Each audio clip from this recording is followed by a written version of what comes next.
On the streets of Mexico City, a homeless man lives who believes he is the son of God. In Indonesia, there's a young woman who seems to be frozen in place, her muscles refusing to move, her face expressing no emotions. Somewhere in America, a student's life is spiraling due to the fear that the CIA is trying to kidnap him and sell his organs to aliens. It sounds as if these people share no connection. However, they all share a common trait: they have been diagnosed with schizophrenia. I'm sure you've all heard about this disease from the internet or films. It's one of the most exhausting mental illnesses in the world, and the web is filled with thousands of horrifying stories about the lengths to which the symptoms of this disease can lead. Yet, the majority of depictions of schizophrenia in movies and series are typically greatly exaggerated, and at the same time, it feels like they only lift the very edge of the veil over this incredibly complex disorder.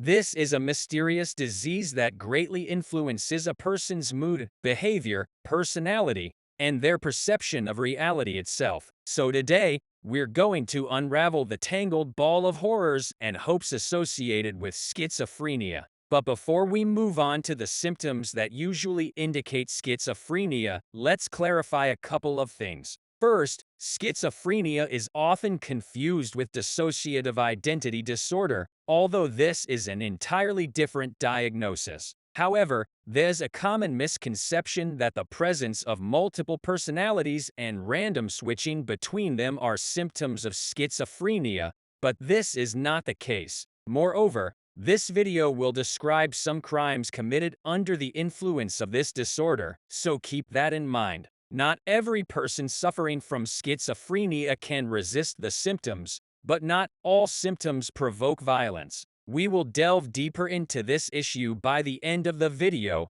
but it's very important not to perpetuate the myth that every schizophrenic is dangerous to themselves and those around them. If you suspect that someone you know may be suffering from schizophrenia, don't attempt to make such a diagnosis. This should always be done by a specialist. This is because many of the symptoms we'll discuss today overlap with other mental illnesses, such as depression or anxiety. Now, let's get to the point. The latest diagnostic models divide the primary symptoms of schizophrenia into two separate categories: positive and negative. And no, this does not mean that there are good and bad symptoms. The terms positive and negative refer to phenomena that are either present or absent in places where they should not be in a normal person. Let's start with the most striking, the positive symptoms. The most famous of these are sensory hallucinations. They can affect any sensory organ, but most often it's auditory hallucinations where the patient hears voices in their head. These voices can vary greatly, from attentive and quiet to screaming, furious, cruel, and demanding. Several voices may even be heard at once, making them argue with each other, and sometimes the voices are even interactive, meaning the patient can ask them a question and get an answer. However, it's important to remember that these voices in themselves are not a symptom of schizophrenia and are almost always accompanied by disruptions in the perception of reality. If a person suddenly hears a voice in their head demanding to kill the next-door neighbor, they will most likely brush it off and go for a medical examination. At the same time, voices in the head can accompany even a normal person during a severe anxiety attack, for example. But for schizophrenia, the commands that one hears from the voices can be as real as the surrounding world and can strongly influence one's actions. As time passes, the person often feels convinced or even compelled to obey these voices. Take, for example, the tragic story of a woman who was diagnosed with postpartum depression. This is a common disorder affecting 1 in every 10 mothers, but in this case, the situation took a serious turn when she began experiencing vivid auditory hallucinations. When her baby was just a few weeks old, she went to the hospital and reported that she was hearing voices. After that, everything went downhill. She wanted to return home and took her baby to her mother's house. The baby's father had no idea what was happening and was even more confused when she called him and said that she had met someone else and never wanted to see him again. Then a few days later, she returned. At first, the father was glad as it seemed like the family was reunited and everything was fine. But sadly, it was the last day in the life of his child. Later that same night, the woman took and killed her own son, beheading him with a steak knife, after which she ate his brain, toes, and nose. When she was arrested, she said that she had been talking to the devil and it was he who had forced her to commit these atrocities. This is a clear sign of schizophrenia, which she had been diagnosed with a year earlier. What is particularly interesting in this case is that the evil voice presented itself as the devil because the woman was quite devout and therefore familiar with the concept of the devil. In fact, this is a common theme for many. It often reflects a person's cultural upbringing. So while in this case, the woman thought she was talking to the devil, others might think they are hearing the voice of God, their ancestors, or even aliens.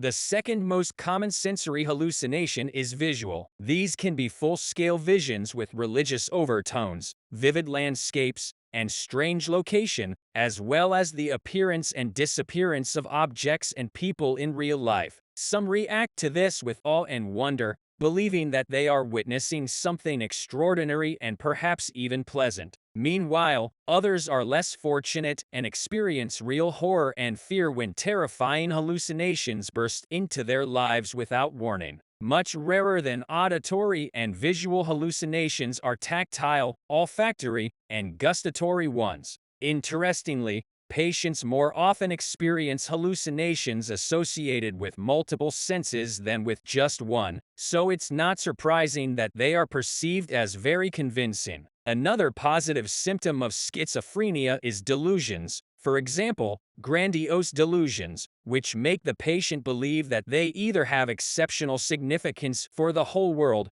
possess a genius mind, or even are a divine being. These beliefs can also be seen in people with narcissistic personality disorder and those suffering from bipolar disorder in its manic form. A schizophrenic suffering from this delusion may consider themselves an unappreciated genius who could solve all the world's problems if they had enough strength. In more serious cases, they may even consider themselves an important religious figure, even a reincarnation of Jesus himself. These delusions may sound quite harmless, but there have been cases where this has led to violence, such as the case of a man charged with murdering two people. He just killed two strangers in two different cities. He didn't even try to hide the bodies and dumped one of them in the parking lot of a grocery store. He claimed he was doing his duty to cleanse the earth, from what exactly is not clear. But according to him, it was his noble duty imposed on him by a higher power.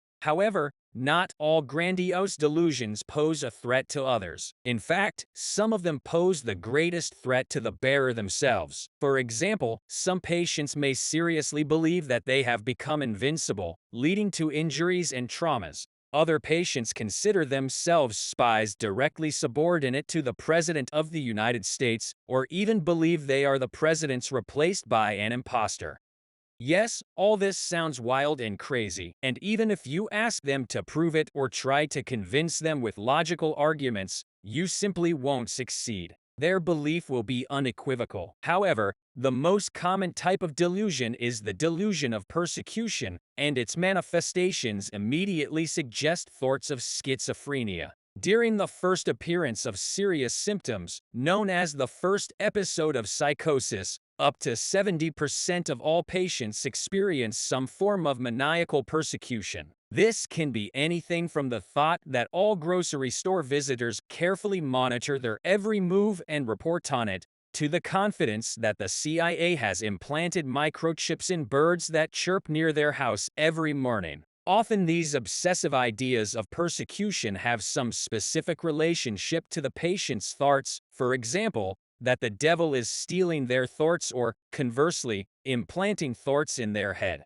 Because of this, Patients often treat everyone with suspicion, even those they have known for a long time and previously trusted. Moreover, the center of these persecutions does not necessarily have to be the person suffering from this disorder. For example, one man escaped from his hospital ward, tracked down his father, and attacked him, then claimed that the father was planning to attack him. Moreover, the Pothain was trying to defend himself, and in the end, the father died a few weeks later from the injuries received. Quite often, people with a mania of persecution report to the police asking for protection from the persecutor, and later it turns out that the person who filed the statement had not even seen his persecutor face to face, and the victim himself had been seen by a doctor in the past, and the main symptom of the patient was paranoid delusion.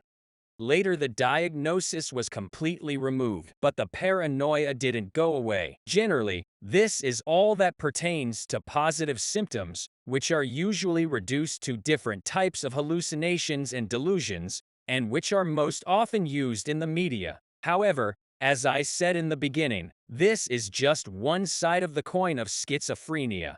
There are also negative symptoms, i.e., behavior typical for a healthy person and absent or weakened in a patient. These symptoms often begin to manifest before the positive ones, in some cases, even many years before that. One of the most common negative symptoms is extreme apathy and lack of motivation. This is manifested in truancy, non-productivity at work, loss of interest in personal hygiene. The patient may stop showering, brushing their teeth, and eating properly. And unfortunately, very often such behavior is interpreted by the person's environment as simple laziness, and no one tries to help him, and meanwhile, the person becomes more and more antisocial, ruins relationships with the family, and since no one simply understands why this is happening, many such people are left alone, which leads to a worsening of symptoms. The motivation to do anything almost disappears, even speech becomes primitive and monotonous.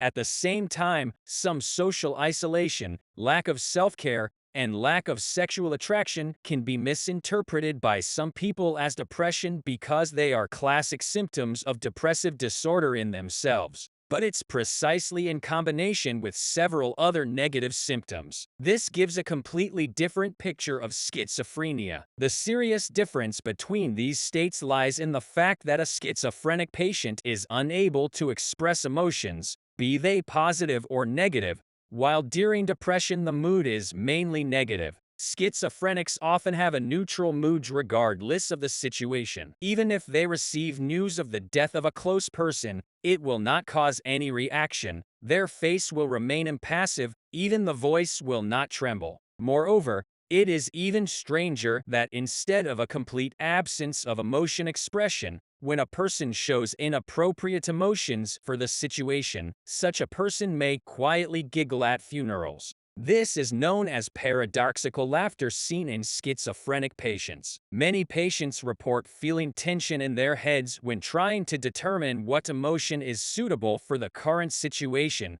while others simply cannot explain why they suddenly became cheerful.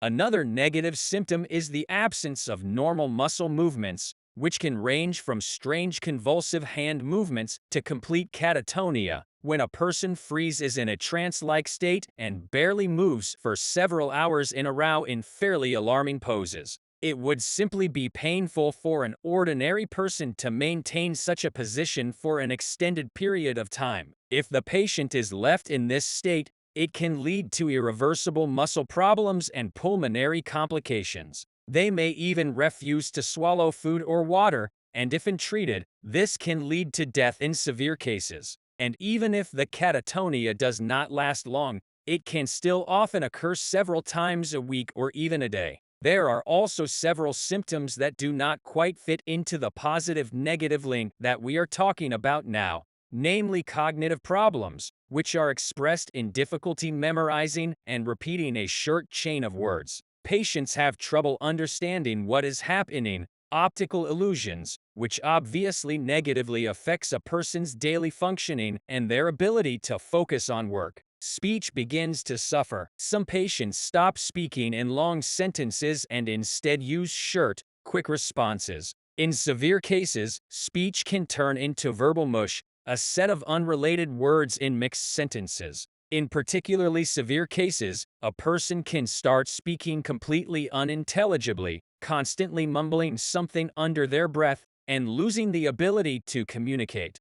And here you are watching this video, you feel great, you can freely move your hands and legs, you have no hallucinations and you seem to feel safe, but perhaps the most terrifying part of schizophrenia is that this can happen to anyone. As a rule, the onset of the disease occurs after 20 years, less often up to 18, and it can appear even at 50 and even at 70 years old. But then it is already difficult to distinguish the symptoms of schizophrenia from other age-related mental diseases.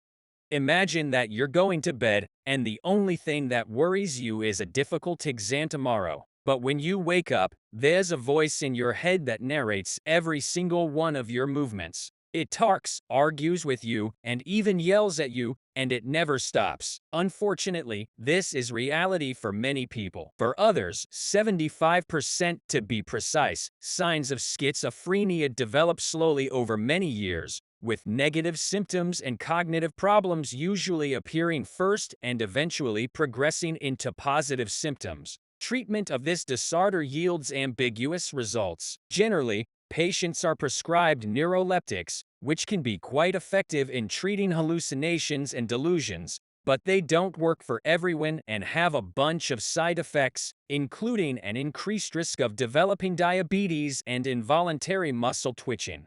About half of all patients taking neuroleptics respond well to them, but symptoms rarely disappear completely. Therefore, it's crucial that drug intake is accompanied by another form of treatment, such as cognitive behavioral therapy or family therapy, to learn how to cope with daily symptoms. However, due to the stigmatization of the disease, 30 to 50% of patients deny that anything is wrong with them and refuse treatment altogether. For patients posing a danger to themselves or others, refusal of treatment can be overridden by a court order, and doctors can prescribe courses of compulsory neuroleptic injections, which obviously sounds awful. Perhaps in the future, more effective treatment methods will appear as we learn more about the causes of schizophrenia. Because currently, the causes of this disorder remain largely unknown. We do know that there's some genetic component, as the likelihood of developing this disorder increases to 13% if one of the parents was sick,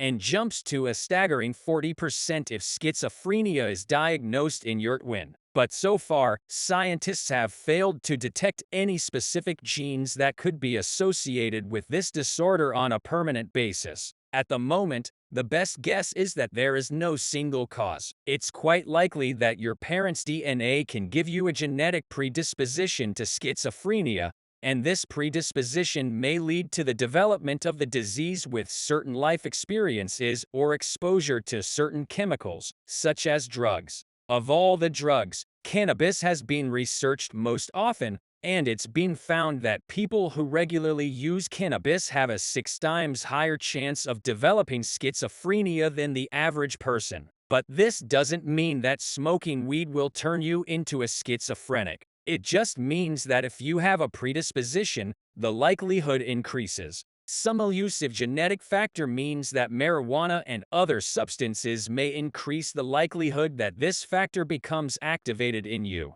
And you don't even need to dabble with weed to increase the chances of hearing voices in your head. You can just live in a city. Yes, life in an urban environment, as opposed to rural areas, significantly increases your chances of developing the disease, as does childhood abuse, recent immigration to a new country, and poverty. All of these are closely linked to the level of stress. But as for specific life events that can provoke the onset of the disease, childbirth appears to be one of the most common factors for the development of the disease. There's a known story of a woman who seemed perfectly normal to her friends and relatives. When she got married, they decided with her husband that they would have as many children as her body allows. Predictably, they had 4 children in several years, but after the 4th one, something changed in the mother. The husband found her trembling in a corner, biting her fingers and oblivious to the world around her. Then she tried to commit suicide. They prescribed her medications that seemed to help because everything returned to normal overall. But this was only temporary, and soon she had a relapse of the psychotic state. She was hospitalized twice in a psychiatric hospital. Initially, she was diagnosed with postpartum psychosis, and eventually, they let her go. Her treating doctor begged her not to have more children as it was too dangerous for her mental health. However, just 7 weeks later, they conceived the next child. After the 5th childbirth, she stopped taking the medication, started obsessively reading the Bible, more often fell into a catatonic stupor, and it all culminated when one fine day her husband went to work, leaving his wife alone for just 1 hour before her other caregiver arrived. And within that 1 hour of unsupervised time, she managed to drown all 5 of her children one by one. Later, she told the court that she wanted to kill them before they began to lead a sinful life, that it was the only way to save them from hell. Perhaps the negative symptoms showed up much earlier in her adolescence, but she was stable and did everything she could to homeschool her children. The positive symptoms, that is, intense hallucinations, went out of control right after the birth of the 4th child. One theory suggests that people suffering from schizophrenia have too many dopamine receptors or they are simply defective, leading to changes in their brain. To put it simply, first of all, dopamine is a chemical in the brain associated with things like motivation, reward, and mood. If dopamine pathways are overloaded or not working, then routines like taking a shower or cleaning may seem pointless. In addition, some researchers believe that high levels of dopamine may affect the inner filter of our mind, which is responsible for many positive symptoms such as delusions and hallucinations. This is perhaps why antipsychotic drugs usually help with strong positive symptoms because many of them reduce dopamine levels in the brain. The link between dopamine and schizophrenia dates back to the 1960s when neuroleptics were first used. But this is far from the full picture of what's happening here. Other neurotransmitters are also involved, and in some patients, dopamine levels are completely normal. So this is clearly not the only cause. Nevertheless, it is a step in the right direction, and if this disorder is largely due to a biological cause, it could mean hope for a cure in the future. But even with all this grim background, schizophrenia is not a death sentence, and those who have fallen into its clutches have hope that treatment and psychological support, especially in the early stages, will help alleviate symptoms and continue to lead a fairly normal life. And as mentioned at the beginning of this video, not all people suffering from schizophrenia are prone to violence. In fact, most patients are more likely to become victims of violence themselves than to harm someone else. People with schizophrenia often die at a younger age from heart failure. 5% of them commit suicide. They are more likely to be deceived, end up alone, and even homeless or in prison. All of this, together with the huge financial burden that includes not only direct medical and medication costs but also indirect costs when a person earns less money due to low work productivity, leads to the conclusion that these people, instead of being ostracized, desperately need help. So, friends, I want to call you to understanding and empathy. Brain disorders, including schizophrenia, deserve the same serious approach as any other disease. Let's learn more and support people who face these challenges. They, just like all of us, deserve to live a full life. Together we can help change this, learn to understand and support each other. After all, in the end, we are all just people trying to live our lives. If you have any questions or comments, leave them below. And don't forget to subscribe to our channel to learn more about such important topics. Take care of yourself and your loved ones. See you in the next video.